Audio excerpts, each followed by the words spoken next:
4 second बाद आपका dictation exercise 78 जो 90 वर्ड पर मिनट के हिसाब से लिखाया जाएगा।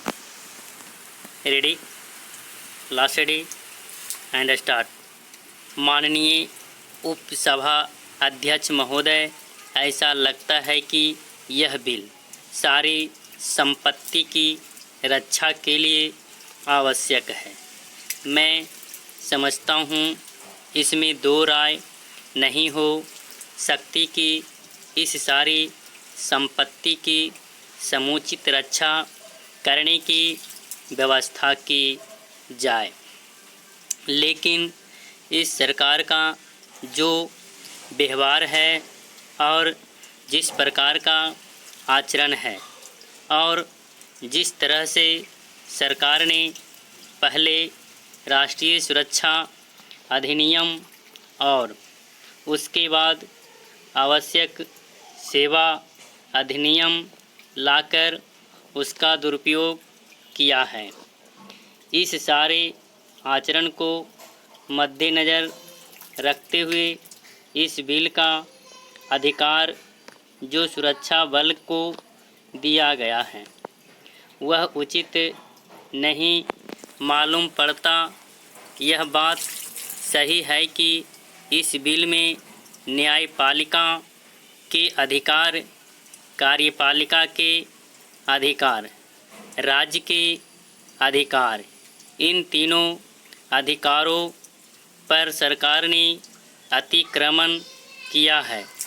जिस तरह के प्रावधान इस विधेयक में किए गए हैं, इन प्रावधानों से यह शंका खड़ी होना स्वाभाविक है कि इनका दुरुपयोग सार्वजनिक संपत्ति के नाम पर मजदूरों को दबाने के लिए और उनकी जायज़ आवाज़ को किसी भी तरह से दबाने के लिए किया जाएगा।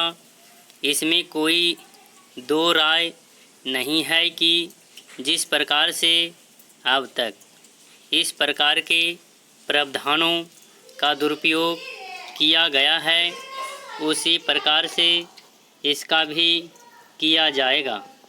इस तरह से ब्लैक अधिकार लेने का मतलब साफ है।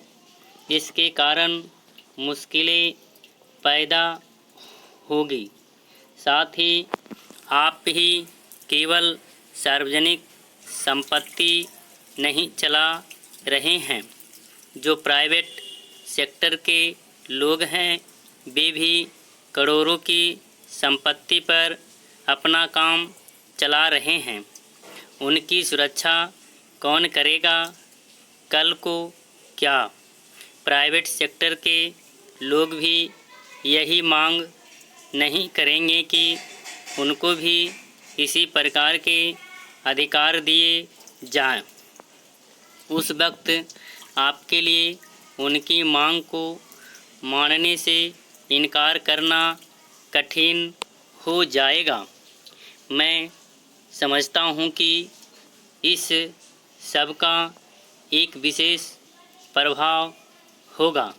पैरा महोदय, आप जानती है कि संपत्ति की रक्षा ईमानदारी से होती है, कर्तव्य पालन की भावना से होती है और निष्ठा से होती है।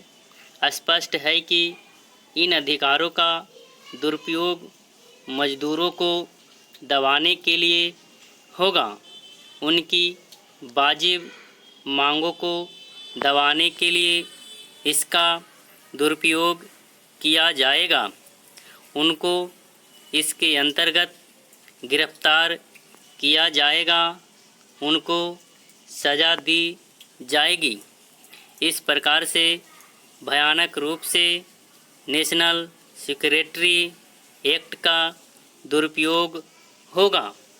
अगर आपने अब तक आवश्यक सेवा अधिनियम का दुरुपयोग नहीं किया होता तो हम मान लेते कि एक एक्ट का भी दुरुपयोग नहीं होगा। लेकिन हमारे सामने अनेक उदाहरण हैं। आप यहाँ पर जो भी कानून लाते हैं उनको असमान बताते हैं, बहुत पवित्र बताते हैं और यह भी कहते हैं कि हम इन कानूनों को ईमानदारी से ला रहे हैं। लेकिन उनके पीछे जो भावना रहती है वह बहुत गंदी रहती है। अपनी सुरक्षा बल के लोगों को अपनी एसोसिएशन बनाने का अधिकार नहीं दिया। उनकी